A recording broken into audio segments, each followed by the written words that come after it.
শাবান মাসটার আগের মাসটা হলো রজব, যেটা সম্মানিত 4 মাসের একটা মর্যাদাপূর্ণ মাস। আবার শাবানের পরের মাসটা কোনটা? রমজান, সেটা হলো বছরের সবচাইতে সেরা মাস। তো নবীজি বলেছেন দুইটা মর্যাদাপূর্ণ মাসের মধ্যবর্তী শাবান মাসে মানুষ আমল ইবাদত না করে অবহেলায় বেশিরভাগ মানুষ কাটায়। বেশিরভাগ মানুষ অপেক্ষা থাকে রোজা কবে আসবে, তখন কোরআন তেলাওয়াত শুরু করব। রমজান কবে চাঁদ দেখা যাবে রমজানের, তখন নামাজ ধরবো। রমজান কবে শুরু হবে, তখন থেকে আমি তারাবি পড়া ধরবো, ভালো কাজ করা ধরবো। শাবান মাসে মানুষ রমজানের ক্ষণগণনা, দিন গণনা করতে থাকে, অবসর থাকে, অলসতা করে, অবহেলা করে। নবীজি বলেছেন মানুষ যেহেতু অবহেলা করে, এই জন্য এই সময়টাতে আমি বেশি বেশি নফল রোজা রাখি। কারণ যেই সময়টাতে মানুষ অবহেলা করে ওই সময় ইবাদতের আলাদা গুরুত্ব তৈরি হয়। ভোর রাতের সময় সবাই ঘুমায় থাকে, এই জন্য তখন তাহাজ্জুদ পড়লে সওয়াব বেশি। তাহলে এই যে শাবান মাসে নবীজি বেশি বেশি রোজা রাখতেন কেন? কারণ অবহেলিত মানুষ কেউ এটা করে না, এই জন্য তিনি বিশেষভাবে এই মাসে নফল রোজা রাখতেন। এই জন্য তার অনুসরণে আমরাও রাখবো।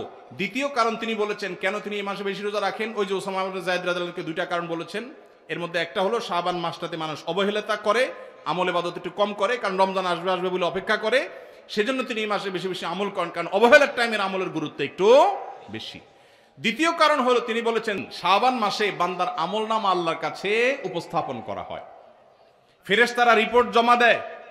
ফাউহিব্বু আন ইউরফা আমালি ওয়া আনা সাইম, নবীজি বলেছেন আমি চাই আমার আমলনামা যখন ফেরেশতাদের কাছে পেশ করা হবে তখন আমি যেন রোজাদার থাকি। কারণ আপনি কোথাও চাকরি করেন, সিরিয়াস ডিউটি করেন, একবারও আপনার বস আসে না, একটু মোবাইলটা মাত্র হাতে নিছেন ফেসবুকটা টিপার জন্য, আর তাকায় দেখেন পিছের দিকে বস এসে দাঁড়াইস, মেজাজটা কেমন লাগবে বলেন? খারাপ লাগবে না? আর আপনি অন্য সময় যাই করেন না করেন খুব সিরিয়াস মুডে কাজ করতেছেন, পিছনে তাকায় দেখেন মালিক এসে দাঁড়াইস, কলেজেটা শান্তি হয়ে যাবে না? যাক মাশাআল্লাহ, এই বেচারা এসে আমরা যখন কাজে দেখবে বলবে বাবা খুব ভালো মানুষ, তো বেতন বাড়বে, তাই না?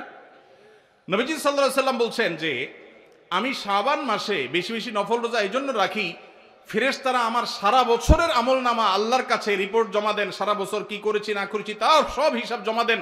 আল্লাহ যখন আমার হিসাবের প্রতি মনোনিবেশ করেন, ওই অবস্থায় যদি আল্লাহ সুবহানাহু ওয়া তাআলা তিনি দেখতে পান যে তার বান্দা আমি রোজা আছি, তাহলে আল্লাহ একটু অনুগ্রহ করবেন। এই জন্য আমি এই মাসে রোজা রাখি। তাহলে নবীজি সাল্লাল্লাহু আলাইহি সাল্লাম শাবান মাসে রোজা দুইটা কারণ পাওয়া গেল। এক তো হলো গাফলতির সময় সেজন্য তিনি রোজা রাখতেন, দ্বিতীয়ত হলো এই মাসে বান্দার আমলনামা পেশ হয় সেজন্য তিনি রোজা রাখতেন। এই দুই কারণ আমাদের বেলায়ও আছে না নাই? তাহলে আমাদের রোজা রাখা উচিত না উচিত না? চেষ্টা করবো তো ইনশাআল্লাহ। ভাইরা আমার, একটা প্রশ্ন আপনাদের মনে হইতে পারে, সেটা হলো আমরা তো শুনছি মানুষের আমলনামা সকালে বিকালে আল্লাহর কাছে জমা হয়, ফেরেশতারা জমা করে, আবার এখন শুনলাম শাবান মাসে জমা হয়, তাহলে দুই রকম হলো যে? এর উত্তর হলো আল্লাহ রাব্বুল আলামিনের কাছে আল্লাহর ফেরেশতারা মানুষের আমলনামাকে 3 ধাপে, 3 স্তরে, 3টা লেয়ারে, 3টা সময়ে আলাদা আলাদা ভাবে উপস্থাপন করে। একটা হলো প্রাত্যহিক রিপোর্ট, প্রাত্যহিক আমলনামা, ডেইলি, প্রতিদিনের আমলনামা সকাল এবং সন্ধ্যায়। সারা রাত আপনি কি করেছেন, ওয়াজ শুনেছেন না গান শুনেছেন, ভালো কাজ করেছেন না মন্দ কাজ করেছেন, সারা রাতে কি করেছেন, প্রত্যেকটা মানুষের হিসাব আল্লাহ রাব্বুল আলামিনের কাছে প্রত্যেকটা ভোরে ওই রাতের ডিউটি থাকা ফেরেশতারা জমা দেন। আবার সারাদিন আমরা যা করি না করি সন্ধ্যায় সারাদিনের ডিউটিতে রত ফেরেশতারা আল্লাহর কাছে জমা দেন। তাহলে বান্দার আমলনামা, বান্দার রিপোর্ট জমা দেওয়া হয় একটা হলো প্রাত্যহিক, প্রতিদিন। সেটা কখন? সকাল এবং সন্ধ্যা। বান্দার আমলনামা জমা দেওয়া হয় আরেকটা লেয়ারে, সেটা হলো প্রত্যেক সপ্তাহে 2 দিন, সোমবার এবং বৃহস্পতিবার। নবীজি সাল্লাল্লাহু আলাইহি ওয়াসাল্লাম যেন সোমবার বৃহস্পতিবার রোজা রাখতেন, কারণ সোমবার এবং বৃহস্পতিবার বান্দার আমলনামা ফেরেশতারা আল্লাহর কাছে পেশ করেন। তাহলে একটা হলো ডেইলি আমলনামা পেশ, সেটা সকাল সন্ধ্যা। একটা হলো সাপ্তাহিক আমলনামা পেশ, সেটা হলো সোম বৃহস্পতি। আর একটা হলো বার্ষিক রিপোর্ট পেশ, সেটা কখন? শাবান মাস।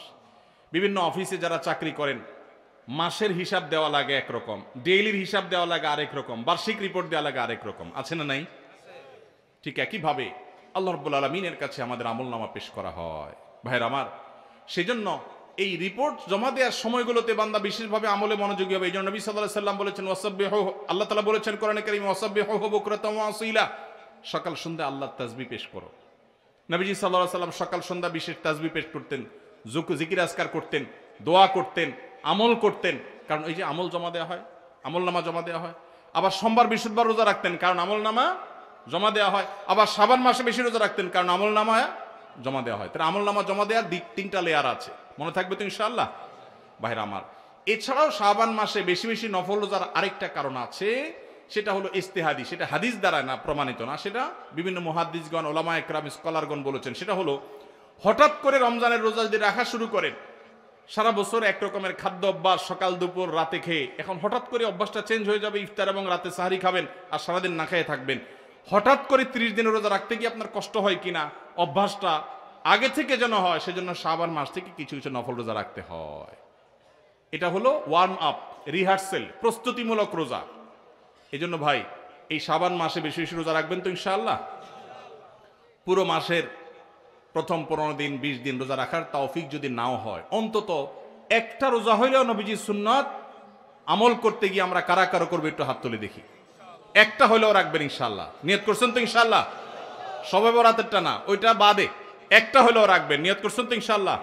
আল্লাহ আমাদের সবাইকে আমল করার তৌফিক দান করুন। এই আমলটা যদি আপনারা করেন ভাইরা, হারিয়ে গেছে, সমাজে আলোচনা নাই, সেজন্য আমি আলোচনা করলাম। বিলুপ্ত হওয়া আমলগুলোর একটা শাবান মাসে বেশি বেশি নফল রোজা। চর্চা নাই, আমল নাই, আলাপ নাই, মানুষ ভুলে গেছে।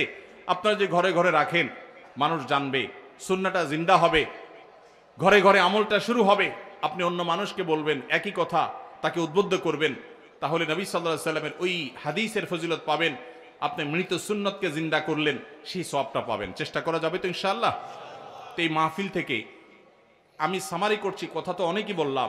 দুটি জিনিস অন্তত আমরা সবাই সংকল্প করে নিয়ত করে যাব। মা বোনরা যারা শুনছেন, আপনারা যারা শুনছেন, সবাইকে বলছি, একটা হলো আজানের জবাব দেওয়ার কথা বলেছি, আর একটা হলো শাবান মাসে বেশি বেশি নফল রোজা রাখার প্রকার। 2টা 4টা 6টা ভাইরা আমার, রোজা রাখলে মরে যাবেন না। মনে হয় যে সারাদিন না খায় কেমনে থাকবো। যারা নিয়মিত নফল রোজা রাখেন তারা জান পানির মতো সোজা, কোনো ব্যাপার না, আল্লাহর রহমত। একটু চেষ্টা করলেই হয়, একটু হিম্মত করলেই হয়। চেষ্টা করা যাবে তো ইনশাআল্লাহ, নিয়ত করা যাবে তো ইনশাআল্লাহ। আল্লাহ আমাদের সবাইকে আমলের তৌফিক দান করুন।